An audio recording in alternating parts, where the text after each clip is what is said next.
They thought it was just another stop, another man to question, another morning to remind someone who's in charge. But when two officers cuffed a calm, well-dressed black man on his own sidewalk, they had no idea they were putting their careers on the line.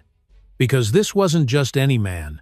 He was a retired federal judge, and what happened next would expose deep cracks in the system, spark a community-wide awakening, and turn quiet humiliation into unstoppable change. This isn't just a story of injustice, it's about what happens when dignity fights back. Trust me, you'll want to stay till the end. Drop a comment below, let us know where you're watching from and what time you're tuning in. It was barely dawn when Isaiah Brooks stepped out of his condo at Bay Haven Shores, a quiet retirement community perched along the southeastern coast.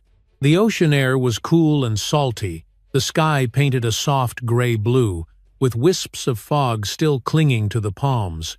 A few porch lights flickered here and there, and the world seemed to whisper instead of speak. Isaiah, age 67, looked sharp as ever-silver dreadlocks tied back neatly. His freshly pressed navy blazer draped over his shoulders, and a slim leather briefcase swinging gently at his side. He had a speech to give that morning Constitution Day at the local high school.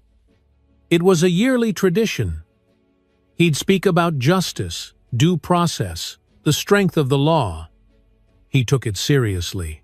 Always did. He locked his door behind him, stepped off the front path toward the guest parking lot, and that's when the voice hit him. "Hey, you there? What the hell are you doing around here?" He froze mid-step, turning slowly. Two uniformed officers were striding toward him from a police cruiser, with its headlights still glowing. The car was parked crooked, halfway across a blue handicapped spot. One of them had a flashlight out, even though the sun was already starting to rise. Isaiah didn't panic, didn't flinch. He'd faced far worse. "Good morning, officers," he said calmly, his deep voice steady.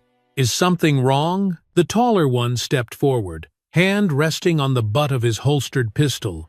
He was in his 30s, pale with a military-style buzz cut and a hard face that looked like it had forgotten how to smile. "We got a report of a suspicious male loitering around the units," the officer said. "You match the description." Isaiah raised an eyebrow. "Loitering? Officer, I live here. Unit 3D. I'm on my way to a school assembly." "You live here?" the cop repeated, squinting. "What, as in you rent? Or you work here?" Isaiah didn't take the bait. "I own my unit.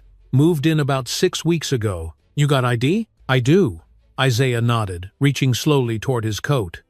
"It's in my wallet." "Hands where I can see them," the cop barked, voice sharp. "Don't move." Isaiah stopped. Both hands rose slightly, open. The second officer hovered nearby. He was younger, mid to late 20s, brown hair, jittery energy. He didn't speak, just looked unsure, like someone who had walked into a room too late and didn't know what was going on. "I was just heading out," Isaiah said. "I'm the guest speaker at Evermore High today. Constitution Day. I'm a retired federal judge." The first cop let out a dry, mocking laugh. "Yeah, right. And I'm the governor. Turn around now. I'm asking to speak to your supervisor." "You don't get to make demands," the cop growled. "Turn around, or I'll put you down myself." Isaiah stood still for just a second longer. His face didn't move, but something behind his eyes shifted. He slowly turned, putting his briefcase on the ground. Then, with dignity that only age and principle could carry, he placed his hands behind his back. The click of the handcuffs echoed like a slap in the quiet morning air. The young officer flinched. "Troy," he said softly, "maybe we should wait. He's not resisting. He hasn't done anything." "I'll write the report," the other snapped.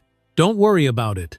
Isaiah felt the cold metal bite into his wrists. It wasn't the pain that stung. It was the feeling of being dehumanized, dismissed, erased. Not because of what he'd done, but because of who he was.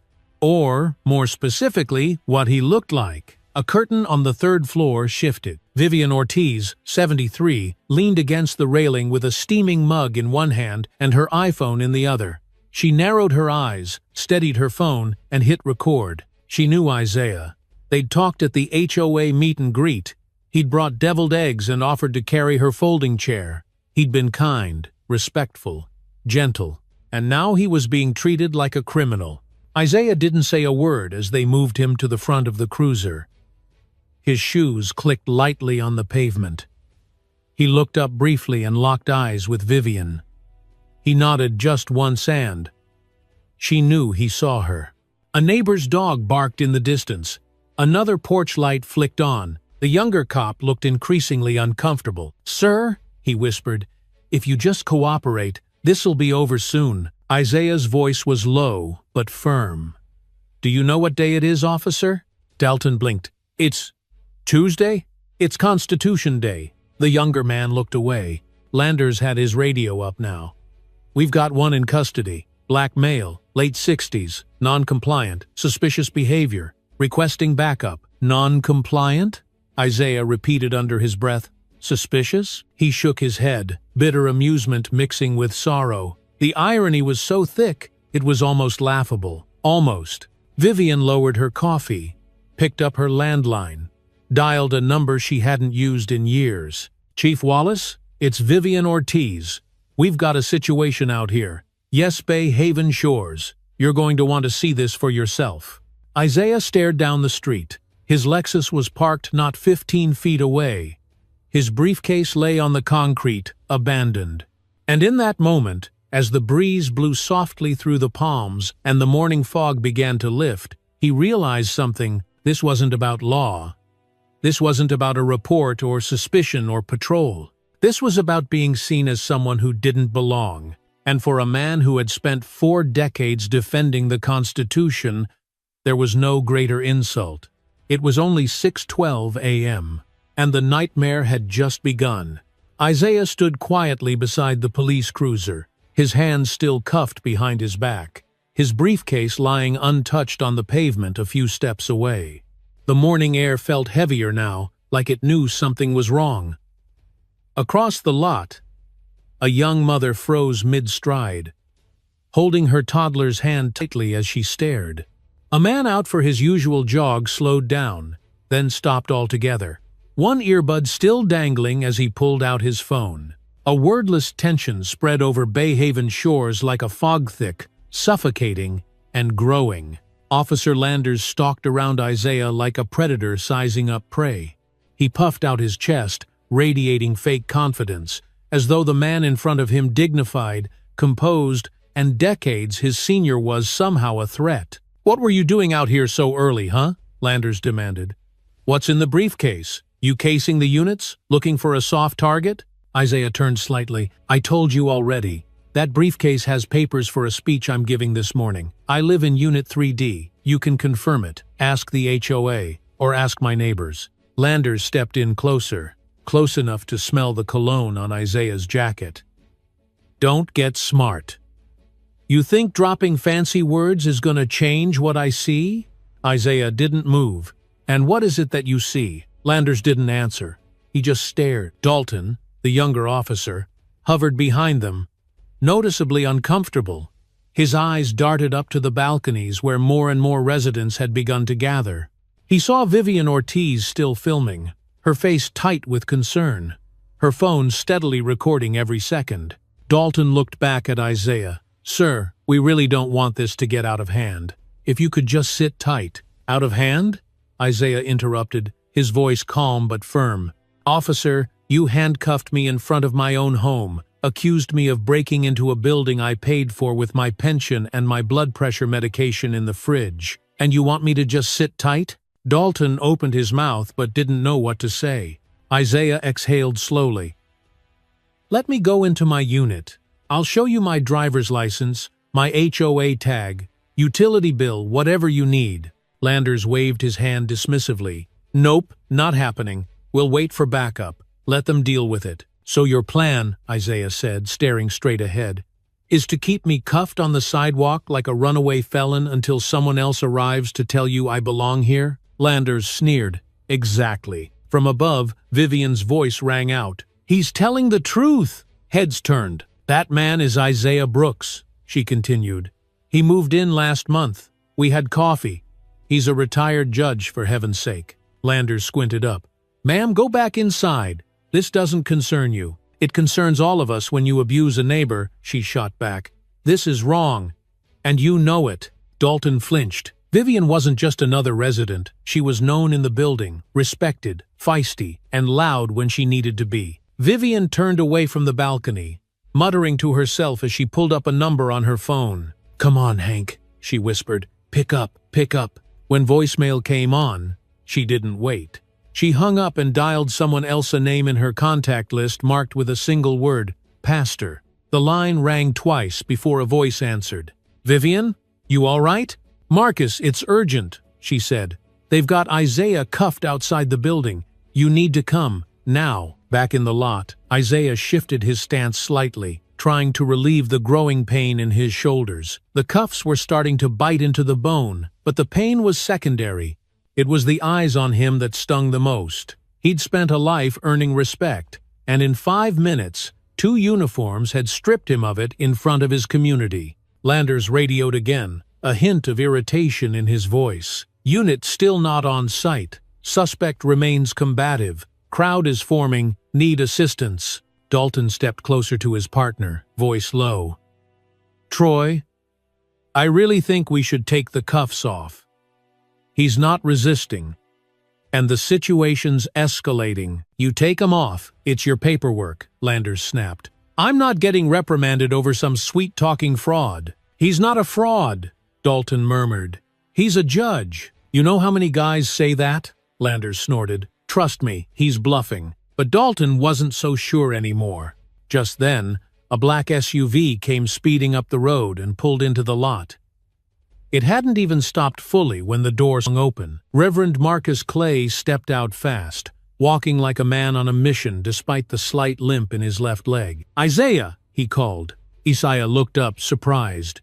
Marcus? Clay's eyes darted from his old friend to the 2 officers, and the cuffs around Isaiah's wrists. What the hell is this? He demanded. Landers stepped forward. Sir, stay back. This is a restricted. Restricted nothing, Clay snapped. You've got a federal judge in cuffs in front of his own home. Have you lost your minds? Dalton visibly recoiled. Landers squared up. He claimed that. We're not taking his word for it. You don't have to take his word. Call Chief Wallace right now, Clay barked. Or better yet, check his ID. Not the one you think is fake, the one inside that briefcase you've been ignoring. The crowd around them had grown to nearly 20. Phones were out. Someone whispered, Isn't that the judge from the Veterans Fundraisers? Another said, He officiated my niece's wedding. Landers faltered. We had a report. Clay didn't blink. And now you've got a problem. Isaiah turned to Dalton. You've got a choice, son.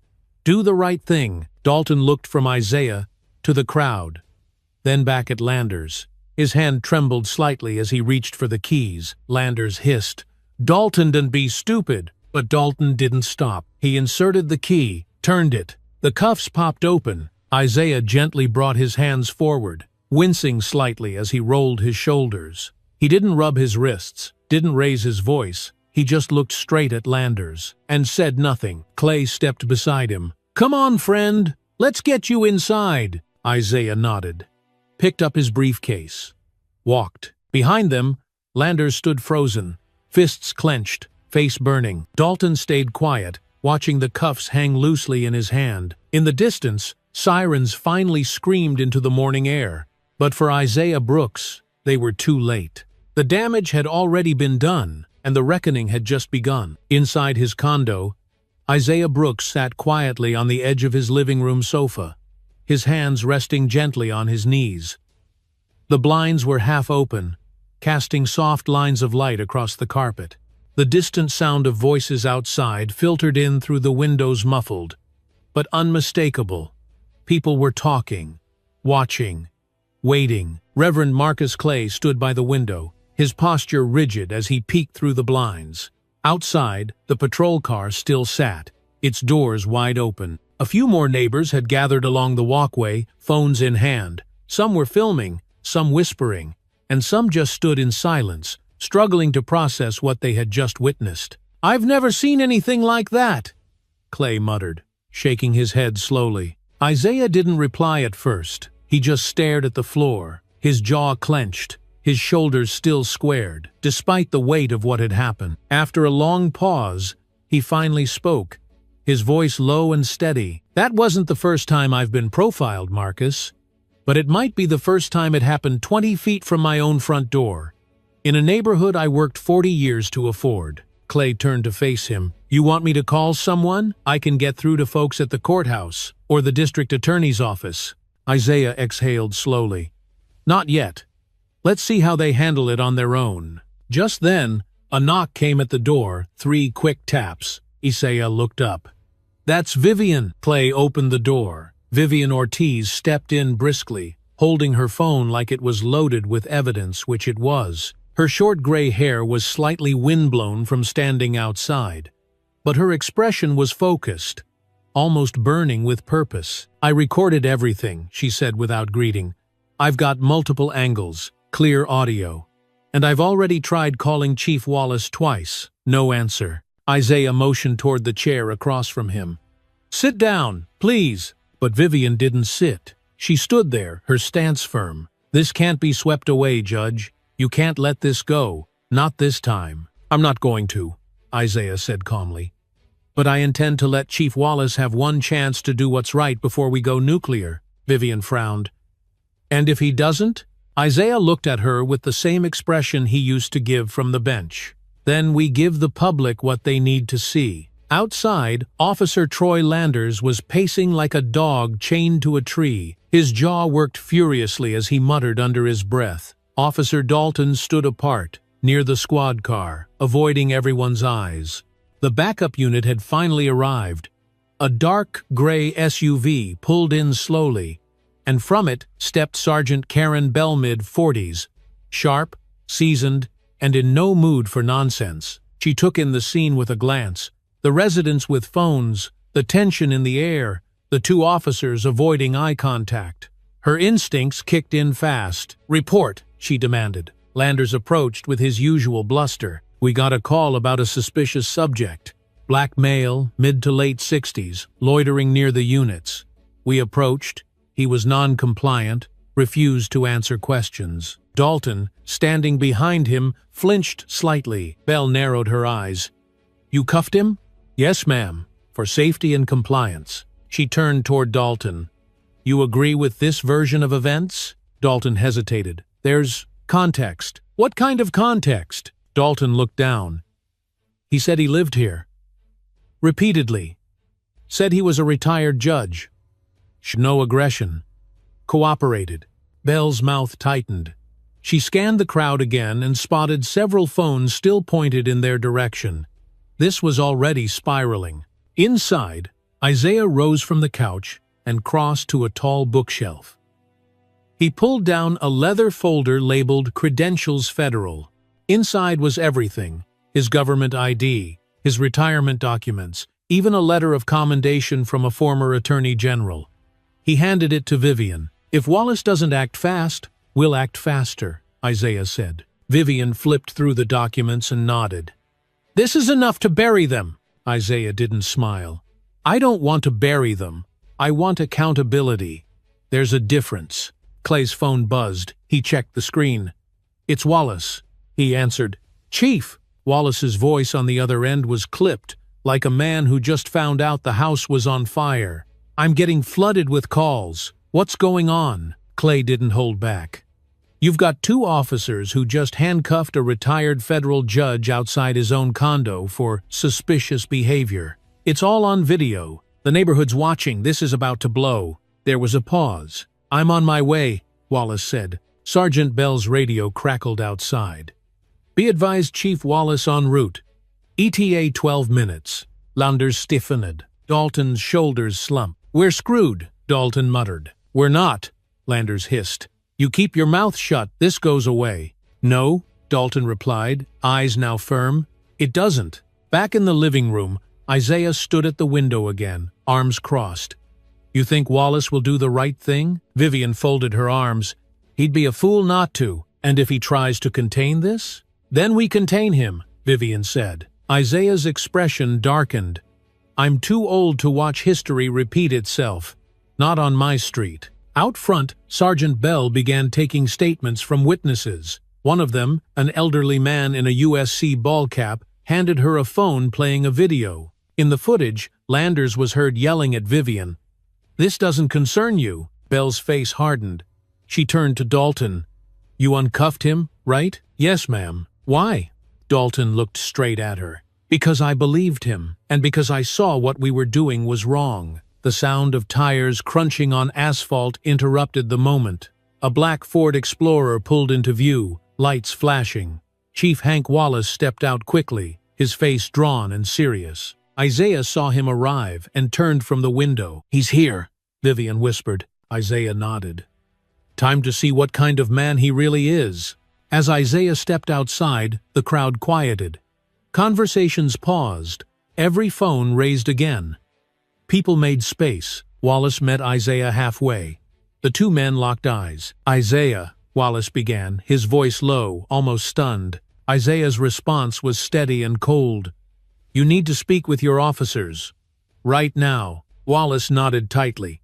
"I intend to," and just like that, the stage was set. The next move was his, and everyone was watching. The crowd outside Bay Haven shores had grown larger. What began as a few curious stares had turned into a line of residents stretching down the sidewalk. Some were retirees still in robes, clutching coffee mugs. Others were nurses heading to early shifts, earbuds in but now paused. Joggers had stopped mid-run. Dog walkers stood still, their pets tugging at their leashes. Everyone was watching, but no one was talking. Phones were raised, recording everything. Not because it was entertaining, but because they knew this moment mattered, and they didn't want it to be erased. Chief Hank Wallace stepped forward, cutting through the tension like a scalpel.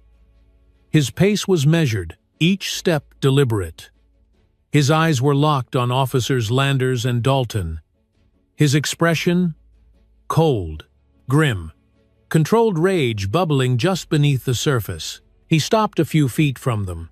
The silence was deafening. "Explain," Wallace said, his voice low and razor-sharp. Landers stepped forward first, clearly trying to take control. "We received a report of a suspicious person on the property. Black male, early 60s, matched the description. He was non-compliant, refused to provide ID." Wallace didn't blink. "Was he armed?" "No, sir." "Did he resist?" "No, sir." "Did he raise his voice, become aggressive, make a threat?" Landers paused. "He questioned our authority." Wallace turned slightly. "Officer Dalton?" Dalton swallowed hard.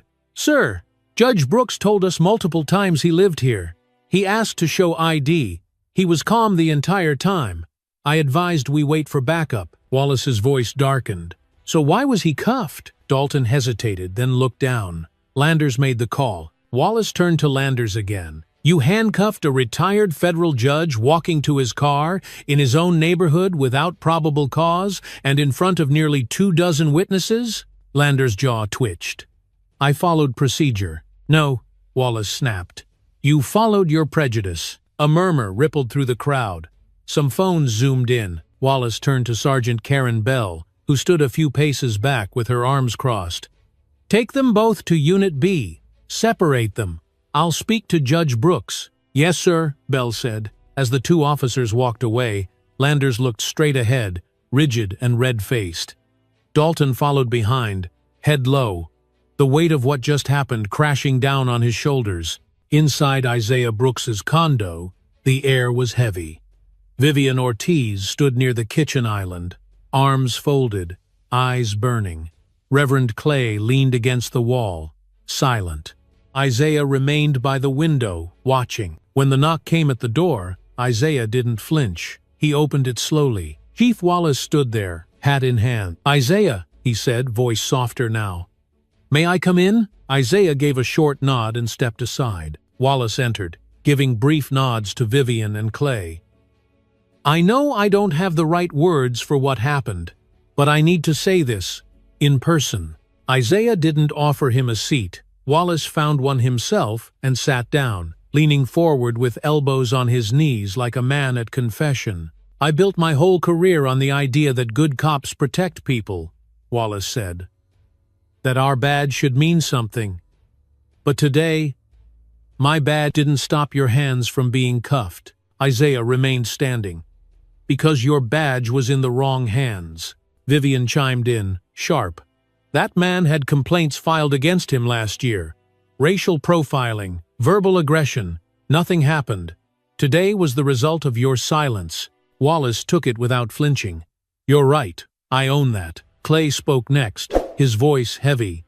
If this hadn't been Isaiah, if this had been a younger black man, someone without a federal badge in their coat, this would have ended differently. Wallace nodded slowly.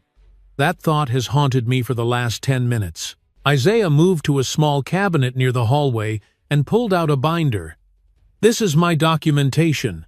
DOJ credentials, letters of service, testimony records. You won't need to verify it's all signed and sealed. But you're not getting this to protect me. You're getting it to hold your department accountable. Wallace took the binder gently, like he was afraid to break it. Thank you. I'm not thanking you, Isaiah replied. You're here because a camera was running. Would you be here if there wasn't? Wallace didn't answer. Vivian pulled out her phone. I have 3 videos, 1 from me, 2 from other residents, full audio, clear visuals, uploaded already. Wallace nodded. Send them to my direct email. I've already opened a formal investigation with Internal Affairs. Body cam footage is being secured now. I'm placing Officer Landers on immediate unpaid suspension. Officer Dalton will be evaluated separately. Isaiah crossed his arms. You can suspend him, fire him, publicly apologize. None of that changes what happened. I was treated like a criminal, stripped of dignity, and all it took was a flashlight and a suspicion. You're right, Wallace said. And I can't undo that, but I can make sure it doesn't happen again. Clay asked, and what about the HOA? They've let things like this slide before. I'll deal with them next, Wallace promised. This won't be hidden. Isaiah stared at him. It better not be. Wallace stood. I'm going to hold a press conference this afternoon. I'll say what happened. I'll name it for what it was wrong. Isaiah gave a small nod. Then let the world hear it. Wallace took a long breath. I'll be in touch. Thank you for your restraint. He left the condo without waiting for a reply. Once the door shut, silence filled the room again. Vivian exhaled slowly. That man walked in here with a badge and left with a warning, Clay added. I just hope he's smart enough to take it seriously. Isaiah finally sat down. He stared at the floor for a moment before saying, He will. If not, I'll remind him. Vivian reached for her phone. Are you ready to go public? Isaiah looked her in the eye. Yes, he said. Let them see what justice looks like when it bleeds. The sun was now fully above the horizon, casting long shadows across the manicured lawns and tidy sidewalks of Bay Haven shores. But no one was out admiring the view. The neighborhood, once known for quiet mornings and gentle sea breezes, now buzzed with something different: tension, curiosity, and, for some, a long-awaited reckoning. Inside the police department, the air was thick. Chief Wallace stood in his office, sleeves rolled up, jaw tight, phone clamped to his ear. He was coordinating with Internal Affairs, media liaisons, and legal counsel all at once. His words were direct. No wiggle room. I want the body cam footage secured and reviewed. Witness statements by end of day. Officer Landers' immediate unpaid suspension. Not a moment of hesitation. In the break room down the hall, Officer Landers sat alone, shoulders hunched, elbows on the table. His badge rested on the formica, next to a cold, half-drunk cup of coffee. For once, he wasn't talking. His bravado had dried up, replaced with something closer to panic or shame. But it was hard to tell which. Just outside, Officer Dalton leaned against the wall, fidgeting with his hands. He stared at the vending machine but didn't really see it. His thoughts raced. The moment Isaiah had said, "I live here," the way Landers barked back, the sound of those cuffs clicking shut. Dalton hadn't stopped it, and that haunted him more than anything. Meanwhile, in Isaiah's condo, the tension hadn't lifted, it had transformed. Vivian Ortiz sat at Isaiah's kitchen table, her laptop open, footage loading in multiple browser tabs. "This angle is the clearest," she said, pointing to the screen. "You can see the whole thing, Landers twisting your wrist before snapping the cuffs on." Isaiah looked at the screen, but only briefly. It wasn't the physical act that stung the most, was the expression on his own face, the disbelief, the moment of realization that, despite a lifetime of service and status, he was still just a suspect in their eyes. "Upload them all," he said, "but wait to release them until after Wallace speaks." Vivian raised an eyebrow. "Still giving him the benefit of the doubt? I'm giving him the opportunity to do the right thing publicly. If he doesn't, we make the truth louder." Reverend Marcus Clay stood by the sliding glass door, talking quietly on the phone. "No, this isn't about Isaiah alone," he said.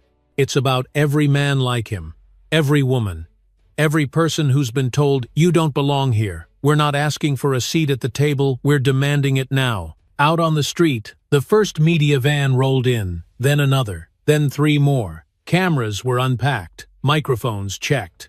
A growing crowd gathered near the police department steps, holding signs hastily made from cardboard and conviction. Some read, "Justice for Isaiah." Others, "Retired, not a threat." And more than one simply said, "Enough." The video had already leaked. Someone in the crowd, maybe a neighbor, maybe a stranger, had posted the balcony footage from Vivian. It had been viewed more than 300,000 times in just 2 hours. At noon sharp, Chief Wallace stepped up to a podium set outside the department entrance. He wore no sunglasses, no hat. Just a button-down shirt, a microphone, and the weight of a mistake he could not deny. "I owe this community an apology," he said. The crowd grew still. "This morning, a respected citizen judge, Isaiah Brooks, was wrongly detained by 2 officers under my command. He was handcuffed, interrogated, and humiliated on the sidewalk outside his own home, all because of the color of his skin." Gasps from the press gallery. Pens flew across notepads. Phones streamed live. "I have placed Officer Troy Landers on immediate unpaid suspension. Internal Affairs is conducting a full review. Officer Brett Dalton, while not the instigator, will also be evaluated." Wallace paused, looked directly into the cameras. "This department will not protect authority at the expense of integrity, not under my watch." Inside his condo, Isaiah sat beside Vivian and Clay, watching the live stream on a laptop screen. He didn't speak. He didn't blink. He simply listened. Wallace continued. "We in law enforcement like to talk about law and order, but today I want to talk about justice, and justice means recognizing when we've failed. Justice means admitting that uniforms are not shields for bad behavior. And justice means ensuring that every citizen, regardless of race, age, background, or zip code, is treated with dignity." He placed both hands on the podium. "Judge Brooks served this country for over 4 decades, in courtrooms, in communities, in conflict, and in return, we gave him handcuffs." He nodded once. "That is not justice. That is failure. And I will not allow it to define this department." He stepped away without taking questions. The silence afterward was louder than any protest. By 1 p.m., the videos were live, shared everywhere. Number "Justice for Isaiah" was trending nationally. Number "Retired Not Invisible" was next. Cable networks cut into programming. Civil rights leaders weighed in. Former federal judges issued statements of support. Local law students formed impromptu vigils. Isaiah's phone rang. A Department of Justice official introduced herself. "We'd like to speak with you about formal next steps." Then another call, this one from a local college dean. Would Isaiah consider giving a virtual lecture on the intersection of race and the law? And another from a nonprofit offering free legal support if he wanted to pursue litigation. By 3 p.m., he had heard from 3 law schools, 2 senators' offices, and 1 national news anchor. But Isaiah didn't feel vindicated. Not yet. That evening, as the sun began to set, Isaiah stood quietly on his balcony. The air smelled of salt and memory. Clay joined him, sipping tea from a chipped mug. "You think this will change anything?" Clay asked. Isaiah didn't respond right away. He watched the ocean for a long time before answering. "It might," he said. "Not overnight, not all at once, but maybe today made a crack." Clay nodded. Cracks become breaks. Isaiah turned. Only if we keep the pressure on. Inside, Vivian was already drafting a blog post. The title, Respect Cannot Be Earned If It's Never Given. Isaiah's phone buzzed again. A producer from CNN. A request for an interview. He looked at it, then back out at the sky. Tell them maybe, he said. I didn't get into this for airtime. I got into it because I got out of bed and tried to go to work, and someone decided that was a threat. And as the evening settled into dusk, Isaiah Brooks remained where he was no longer just a man who had been wronged, but a man who had decided to fight forward. And the world, for the first time, had finally begun to listen. The following morning, the storm hadn't passed it, had only intensified. By the time the sun rose over Bay Haven shores, Isaiah Brooks' name was everywhere. It scrolled across news tickers, flashed on social media, echoed from radios, and buzzed in every newsroom in the country. Retired federal judge wrongfully detained outside home. Justice denied, race and power collide in quiet coastal town. Cuffed in his own driveway. America reacts. But for Isaiah, the headlines weren't cause for celebration. They were just noise. His phone wouldn't stop ringing. Friends from law school, former clerks, prosecutors he'd mentored, even people he once sentenced in court, each one reaching out to offer support or outrage or just a shared moment of disbelief. He appreciated the calls, the messages, the love, but he didn't feel vindicated, had felt exposed. He sat in silence at the kitchen counter, his black coffee untouched, growing cold. He'd barely slept. Too many thoughts. Too many memories crowding his head, not just from yesterday but from decades ago, times when he was followed in stores, times when doors were locked as he approached, moments that left marks even if they never made the news. Across the room, Vivian scrolled her tablet. They're everywhere, she said quietly. New York Times picked it up. Washington Post. NPR's requesting an interview. CBS wants you on the morning show. Isaiah didn't respond. Vivian glanced at him, then added gently, You don't have to talk to any of them. Not if you don't want to. I know, he said finally. I just didn't think it would go this far. At 8 a.m., Reverend Clay showed up with a brown paper bag and a cautious smile. Breakfast, he said. And peace if I can offer either. He handed Isaiah a warm sandwich, then took a seat. You holding up? He asked. Isaiah forced a nod. I'm still standing. Clay didn't push. He just turned on the local news. Chief Wallace was on screen, standing beside a banner that read, Emergency Session. Community Review Board. The department had called it late the night before an open forum for residents to speak directly to law enforcement. No press conference? No press releases. Just a mic, a chair, and raw truth. Vivian looked up from her tablet. You going? Isaiah didn't answer right away. Across town, in a gray-walled interrogation room, Officer Landers sat stiffly at a table. His badge and service weapon were already gone. On the table sat a recorder, a notepad, and a copy of the written complaint against him. Do you understand why you're here today? The investigator asked. Landers nodded. Do you believe your actions were appropriate? There was a pause. I thought I was following protocol. And now? Another pause. I don't know. In the next room, Officer Dalton sat in his own interview. No cuffs, no suspension yet. But his nerves were raw. Why didn't you intervene? The investigator asked. Dalton fidgeted with the edge of his sleeve. I should have. I was thinking about it, but I froze. I knew it was wrong, but I didn't stop it. That'll be noted, the investigator said. Back at Bay Haven shores, Isaiah stood by his window, looking down. A group of teenagers had gathered outside. Local high schoolers. They held homemade signs. We stand with Judge Brooks. Justice is equal. Respect our elders. Vivian came to stand beside him. You see that? I see them, he said softly. They don't even know me. They know enough, she replied. You represent something now. That evening, the community center was filled beyond capacity. The walls were lined with folding chairs and the air was electric. There were parents, teachers, small business owners, veterans, and teenagers in ever more high hoodies. Church leaders came in robes, sitting beside retired police chiefs, arm in arm. Cameras lined the back wall. Microphones were clipped to shirts and jackets. Everyone was there. Everyone was waiting. Chief Wallace stepped up to the mic first. "I'm not here to defend what happened," he began. "I'm here to listen to how we heal it." And then the mic was turned toward the crowd. One by one, voices rose. An elderly black woman spoke first. "I've lived here since the 80s, and every time my grandson walks past a patrol car, I pray." "That's not right," a white Vietnam veteran followed. "I've known Isaiah for years. If they could do that to him, they could do it to any of us." A teenage girl from Evermore High stood nervously. "Judge Brooks was supposed to speak at our school on Constitution Day.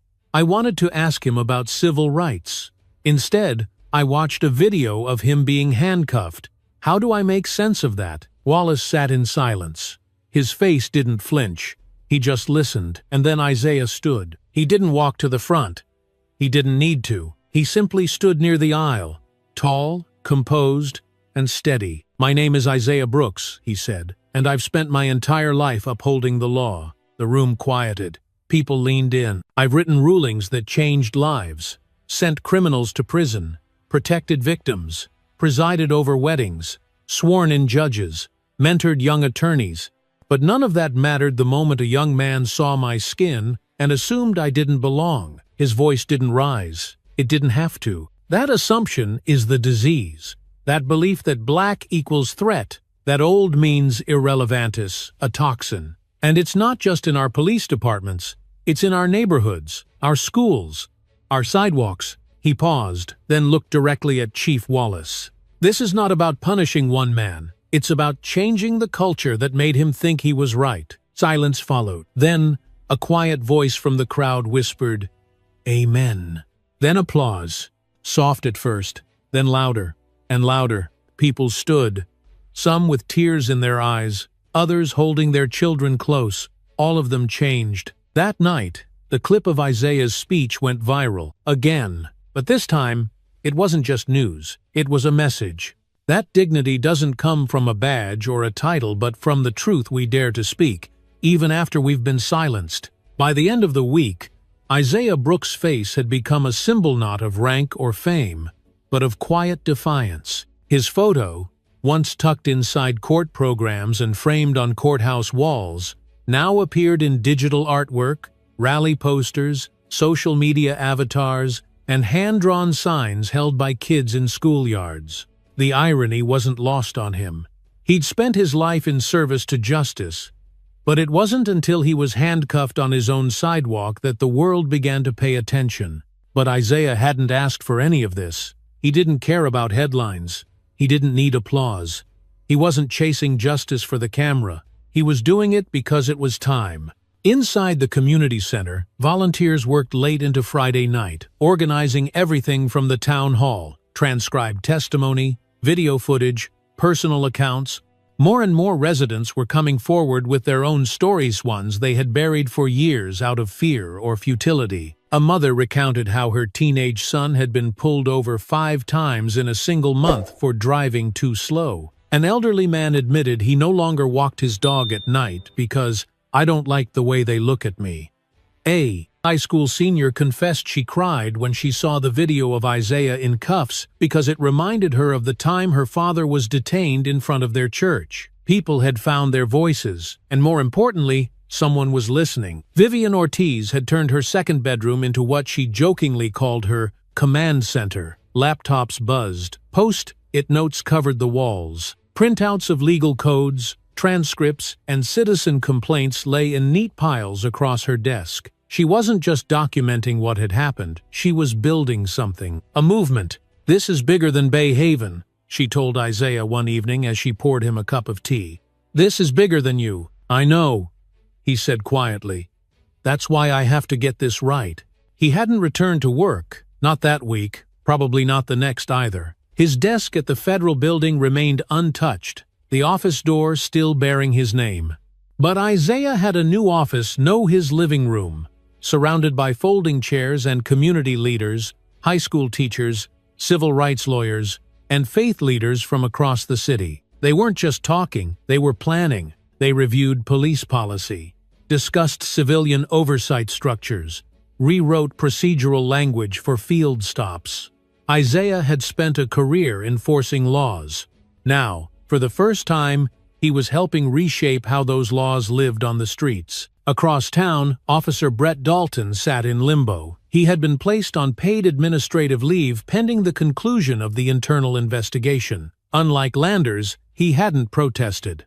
In fact, he'd done something no one expected. He'd requested a meeting with Isaiah. At first, Isaiah said no, but Clay, ever the quiet voice of reason, convinced him otherwise. "You're not doing it for him," Clay had said. "You're doing it for you." They met in a quiet study room at the local library. No cameras, no uniforms, just a worn table, 2 chairs, and a clock that ticked too loudly. Dalton arrived early. He looked nothing like the officer who had stood silently while Isaiah was humiliated. He looked smaller.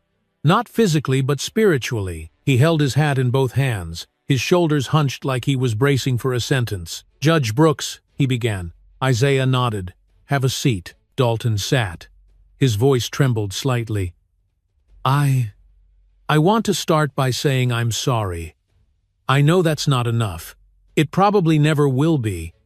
But I need you to hear it from me." Isaiah didn't speak. He waited. I should have stopped him. I saw what was happening, and I knew it was wrong. I froze. I've played that moment in my head 100 times since. And every time, I wish I'd acted. Isaiah leaned forward slightly. "Then why didn't you?" Dalton looked down. "Because I was scared. Not of you, of him. Of backlash. Of messing up my reputation. I told myself I was just following protocol. But deep down, I knew that was a lie." Isaiah's face didn't change. "What do you want from me, Officer Dalton?" Dalton swallowed hard. "Nothing. I'm not here for forgiveness. I'm here because I want to be better. I want to be part of fixing this if I even deserve to be." For a long time, Isaiah said nothing. He just studied the young man across from him. Finally, he said, "You're not the first person I've seen walk into a room full of consequences. But the people I remember most weren't the ones who got off easy. They were the ones who faced what they'd done and chose to change." Dalton nodded slowly. "I want to be one of those people." Isaiah stood, signaling the conversation was over. "Then start acting like one, every day, not just when people are watching." They shook hands not as equals, but as 2 men who had finally faced the same truth from opposite sides. That same evening, Isaiah returned home to find a letter waiting in his mailbox. No return address, just his name, written carefully in shaky cursive. Inside was a folded piece of paper. The message was handwritten, short, and almost unbearably honest. "I'm a retired officer. I watched what happened to you and I cried. Not just because it was wrong, but because I did the same thing once, and I didn't get caught. I'm sorry. I'm sorry for then. And I'm sorry it had to be you." Isaiah read it twice, then folded it carefully and placed it in a drawer in his desk, not to forget, but to remember. On Saturday morning, the Bay Haven City Council released a statement. They were establishing a new citizen advisory panel, tasked with overseeing police community interactions, reviewing training, and making disciplinary recommendations. Isaiah had been asked to serve as its honorary chair. He accepted. The first meeting was scheduled for the following Thursday. The sign-up sheet for public attendance filled up in hours. Local media confirmed coverage. National outlets expressed interest. Other towns began to call, asking for guidance on how to do the same. Isaiah stood at the center of it all, not seeking attention, but refusing to be silenced. And for the first time in a long time, the word justice didn't feel so abstract. It felt like a door finally cracking open. And this time, Isaiah Brooks was walking straight through it. By the time Thursday arrived, the meeting room at Bay Haven's Municipal Center was packed to the walls, not just full overflowing. Folding chairs lined the perimeter, and still, dozens stood pressed shoulder to shoulder in the back.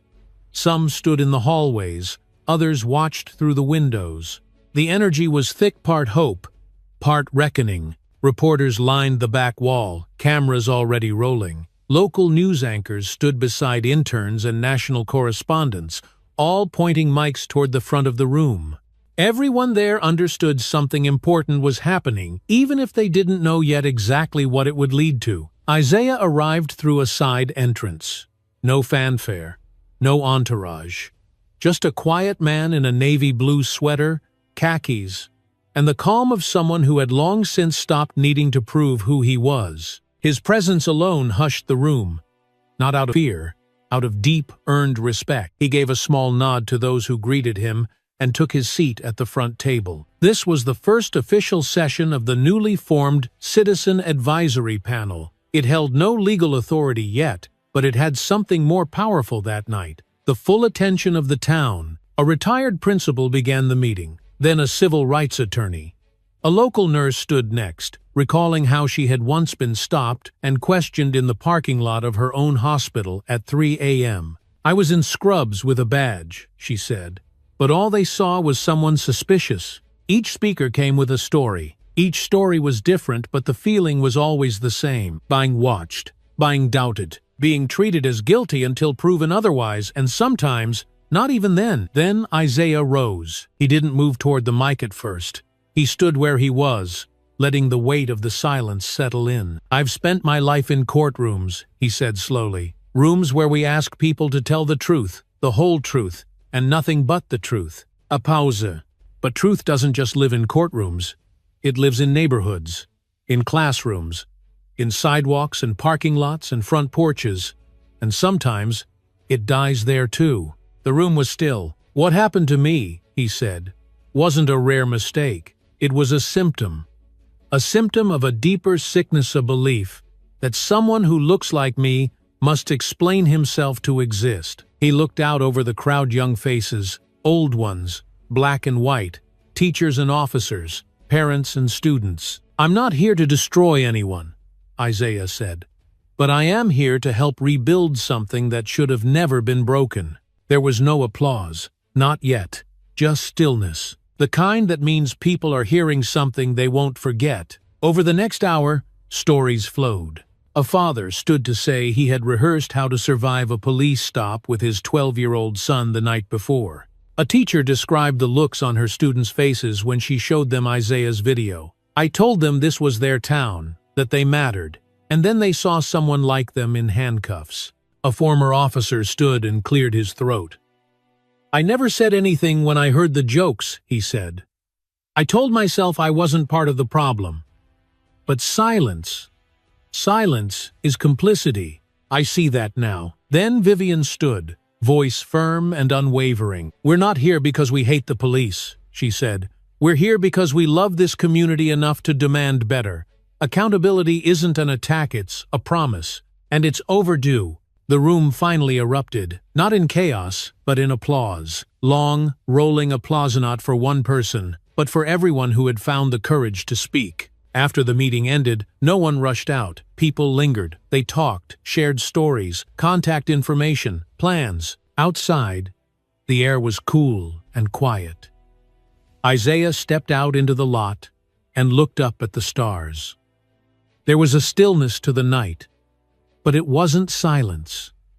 It was possibility. Clay approached from the side. He didn't say much. "You did good," he said simply. Isaiah smiled softly. "We did." They walked toward Isaiah's car together, their steps slow and steady. Later that night, back at home, Isaiah sat at his dining table with a yellow legal pad. He scribbled down notes, ideas sparked during the meeting. Community patrol alternatives. Crisis intervention training. A youth mentorship program involving retired judges and prosecutors. One idea turned into another. One page became 3. 3 became 7. It was past midnight when the doorbell rang. Isaiah opened the door to find a woman in her early 40s. She held a manila envelope and looked both nervous and determined. "You don't know me," she said. "But my brother. He was arrested here last year. Something he didn't do. He saw what happened to you." And he said, "Maybe now someone will believe me." She held out the envelope. "He asked me to bring this to you. His case file." Isaiah took it gently. "I know you're not a lawyer anymore," she added. but he says you're the only person he trusts." Isaiah didn't promise anything. He didn't need to. He simply said, "Tell him I'll read it." She nodded, thanked him, and disappeared into the night. Inside, Isaiah sat down and opened the envelope. As he flipped through the file, he felt a shift. A moment of recognition not just of a case, but of a cause. This wasn't just about what had happened to him anymore. It was about what he did with it. He was no longer the man who had been handcuffed in front of his home. He was now the man who helped rewrite what happened next. By the following week, Bay Haven wasn't the same. Not dramatically. Not with fireworks or parades. But in quieter, more meaningful ways. It showed up in how people greeted one another. In how long neighbors lingered at mailboxes. In the pauses before people spoke when they chose to listen instead. Isaiah Brooks saw it in the smallest cracks. The white neighbor across the street, who for years offered only a stiff wave, now crossed over to ask about the next town meeting. A teenage boy who used to skate by with earbuds in now stopped to thank Isaiah for making the world see us. Even the mailman, once silent and rushed, now lingered by the gate, chatting about weekend plans and asking about Isaiah's thoughts on the mayor's latest proposal. It wasn't a revolution, but it was change, and Isaiah knew better than most. That's where real justice begins. At the second Citizen Advisory Panel meeting, the room was somehow even more crowded, more diverse, too. And for the first time, a group of off-duty officers showed up. No uniforms, just street clothes and uncertain faces. They sat in the back, arms folded, heads down, not there to defend, but to understand. When one of them finally stood up, a middle-aged black officer named Bryant, the room went still. "I've been in this department for 19 years, he said, "and I've watched good people stay silent because it's easier than pushing back. I'm not proud of that. But I'm here to do something about it now." No one applauded. But no one looked away, either. Isaiah, seated at the front, simply nodded. When the meeting closed, a young mother approached Isaiah outside. Her eyes were red, and her little girl clung to her leg. "My daughter saw your story," she said. "And now, every time she sees a police car, she asks, 'Will they hurt someone today?'" Isaiah knelt down beside the child. "What's your name?" he asked. "Amari," the girl whispered. He smiled. "Amari, not all people in uniforms are bad. Some of them just need help remembering who they're supposed to protect." Amari nodded slowly, then reached up and gave Isaiah a small piece of papera crayon drawing of him, standing in front of his house, smiling. Back home, Isaiah hung the drawing on his refrigerator with a magnet shaped like the scales of justice. That same week, the file from the woman whose brother had been arrested unjustly still sat on Isaiah's desk. He'd read it several times, and with each pass, the inconsistencies gnawed at him. Witness timelines that didn't match, missing video footage, a police report filled with vague language and missing details. He didn't need a bench to recognize misconduct, so Isaiah made a call. Within days, he'd arranged a meeting between the man's public defender and 2 members of the city's ethics board, not as a judge, not as an authority figure, but as someone who knew the system and how it often failed the people it claimed to serve. The case wasn't dismissed yet, but it was being re-examined. And this time, someone was watching closely. Vivian continued working too. She partnered with a retired journalist and a group of local high schoolers to produce a mini-documentary on what had happened in Bay Haven, not just to Isaiah, but to the entire community. "This isn't just about what went wrong," she said. "It's about how we made it matter." She asked Isaiah for an interview. He declined at first. He didn't want to be the face of something he saw as much larger than himself. But after a long pause, he finally agreed in one condition. "No dramatics," he told the camera. "Just the truth." The students filmed him in his living room, seated in the same chair where he once watched patrol cars drive off after detaining him. He told the story plainly. No edits, no music. Just his voice. "It could have been someone else," he said. "It has been someone else. And it will be again unless we refuse to look away." The video was uploaded to the school district's official page. Within 48 hours, it had over 2 million views. Not because it shouted, but but because it told the truth quietly and people heard it. Later that week, Isaiah received an invitation from Evermore High School, the same school he had been scheduled to speak at before the incident. They asked if he would still come. This time, he didn't hesitate. He arrived early Monday morning. The students were already seated in the auditorium, hundreds of them, buzzing with quiet anticipation. He stepped onto the stage with the same briefcase he'd carried that morning, now slightly worn at the edges but still full of the notes he had prepared. He looked out over the crowd, then began. "I was supposed to be here on Constitution Day," he said, "but I didn't make it. That morning, I was stopped. Not because I was speeding, not because I was breaking any law, but because someone decided I didn't look like I belonged in the place I called home." Silence. "I've spent decades interpreting the law, teaching it, upholding it, but no amount of education or honor stopped two officers from seeing me as less than." He paused. "But what I've learned since then is this: justice isn't about how loud you speak in court, it's about what you're willing to do when no one else is watching." He held up a small booklet, the Constitution, its cover worn from use. "This is a promise, but it only means something if you're brave enough to make it real." The students gave him a standing ovation. Outside, as he walked toward his car, a boy approached, maybe 16, lanky, eyes full of questions. "Sir," he said, "my dad always told me to stay quiet, keep my head down. But you showed me that sometimes we're supposed to speak." Isaiah placed a hand on his shoulder. "Speaking the truth won't always make you safe," he said, "but it will always make you strong." That night, Isaiah sat with Clay and Vivian, replaying the speech online. Clay smiled. "They heard you," Vivian added. "They believed you." Isaiah looked out the window. Same street, same porch, same stillness, but a different town, and maybe just maybe a different future. It had been almost exactly 1 month since that morning. 1 month since Isaiah Brooks had walked outside his own front door in a crisp suit, briefcase in hand, and found himself in handcuffs. 1 month since 2 young officers saw not a neighbor, not a judge, but a threat. Since then, the headlines had come and gone. The hashtags had trended and faded, but what hadn't disappeared, what was still growing, was the change. In Bayhaven, conversations had shifted from outrage to action. The Citizen Advisory Panel that began as a reaction had grown into something more permanent, more respected. With Isaiah at its helm, the panel had already begun drafting community proposals, real reforms, grounded in lived experience. There were new guidelines for traffic stops, new crisis response teams, and even a community engagement program that brought officers into classrooms and neighborhood centers not to talk, but to listen. And Isaiah, once reluctant to lead, had leaned in, not with fire, but with focus. One afternoon, he met with a group of high school seniors who had asked to speak with him. They were part of a civics class inspired by the events in Bayhaven. "Why didn't you just move away after it happened?" one student asked.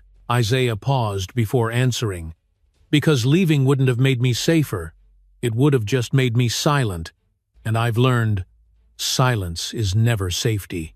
Not when the problem can follow you anywhere." They wrote his words down, every one of them. Meanwhile, a Marith little girl who once handed Isaiah her crayon drawing had become a bit of a voice herself. Her teacher reached out to Isaiah a few weeks later and shared something surprising. "She's started leading respect circles at recess," the teacher said, laughing gently.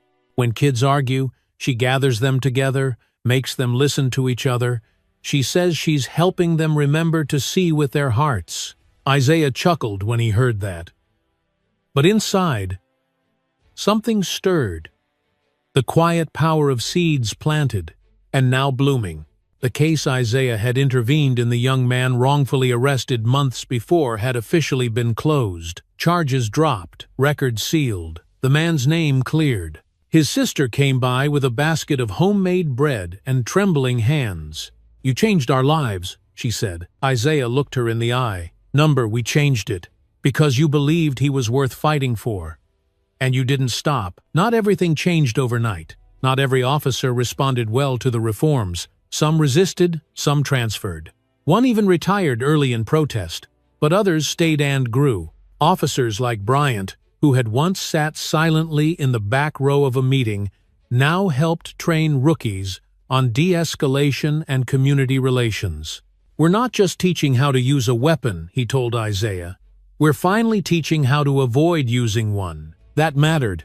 So did the fact that Chief Wallace kept showing up. Town halls, late-night calls, private meetings with victims and advocates. He didn't speak much to the press anymore. He didn't need to. He was doing the work. One evening, the department quietly announced its most significant change yet, the formation of a civilian-led disciplinary review board. Not symbolic, not temporary. Real power. Shared with the people. The motion passed 7-2. Isaiah didn't celebrate. He didn't post online. Instead, he walked out to his front porch, sat in the same chair where he'd once watched flashing lights stain his lawn, and watched the wind ripple the American flag at the end of the cul-de-sac. The system wasn't fixed, but it had cracked open, and daylight was getting in. On a Saturday morning, Isaiah returned to the park near City Hall for a quiet meeting with Chief Wallace. No cameras. Just two men on a weathered bench, watching kids play tag near the trees. "You've given them more than policy," Wallace said. "You've given them permission." Isaiah glanced over. "Permission for what? To believe in the system again. Or at least, to demand it be better." They sat in silence a while. Then Isaiah stood. "You know the work's just started," he said. Wallace smiled, tired but sincere. "I know. That's why I'm glad you're here." Later that day, Isaiah returned home to find another envelope in the mail. No return address. Just his name, written in tight, careful handwriting. Inside was a single sheet of paper. "I saw your story. I've worn a badge for 27 years. I've made mistakes I can't undo. But I'm trying to be better now. You reminded me why I took the oath in the first place. Thank you." Isaiah folded the letter gently and added it to a wooden box that now lived in the corner of his study. It held dozens like it messages from strangers, allies, skeptics, turned believers, and kids too young to fully understand what they were witnessing. That night, Isaiah sat at his desk with a fresh page in front of him. Not for a speech, not for policy notes, but for something quieter. A letter. To someone he didn't know yet. "To the one who comes next," he wrote. "The one who's questioned unfairly, judged too quickly, or told they don't belong." He paused, then continued. "You're not wrong for being here, and you're not alone. Some people will try to shrink you down until you disappear. Don't let them. Stand tall, even if your voice shakes. Especially then." He signed it simply, Isaiah, then folded it and placed it on top of the others. Because the fight hadn't ended, but it had turned a corner. And Isaiah Brooks, once a silent man in a suit on a quiet morning, had become something bigger than his title. He had become a spark, the one that reminded a city and perhaps a country that dignity doesn't come from uniforms or badges or titles. It comes from how we treat one another. And whether we're brave enough to tell the truth about where we've failed and bold enough to fix it. In the end, it wasn't about a courtroom or a press conference. It was about a porch light left on, a child drawing pictures of justice, a woman finding the courage to speak up for her brother. It was about what happens when someone who's been silenced finally speaks and the world doesn't just hear them. It listens, and it changes, one voice at a time. What happened to Isaiah Brooks could have happened to any one of you, someone we love. A man with a lifetime of service, humiliated not for what he did, but for how he looked. And yet, instead of bitterness, he chose to build, to listen, to lead. This story isn't just about injustice, it's about what we do next. It reminds us that silence, whether from fear or comfort, is not neutral. It allows broken systems to continue, but when one voice rises, others follow. One man's courage can inspire a neighborhood, a city, maybe even a country. And change doesn't have to be loud. It starts quietly, over dinner tables, in classrooms, at town halls. It starts when we choose to see one another not as strangers, but as neighbors. For those of us in the later chapters of life, this story reminds us that we're never too old to make a difference, and never too powerless to stand up for what's right. Whether you're a veteran, a teacher, a retiree, or a grandparent. Your voice still matters. Your presence still shapes the world our children and grandchildren will live in. So if this story moved you, if it stirred something in your heart, don't let it stop here. Like the video, share it with someone who needs to hear it. Subscribe to the channel so we can keep telling stories that matter. Stories that honor dignity, demand justice, and shine a light in the quiet corners where truth still needs a voice. Because the fight isn't over, and together, we keep it alive.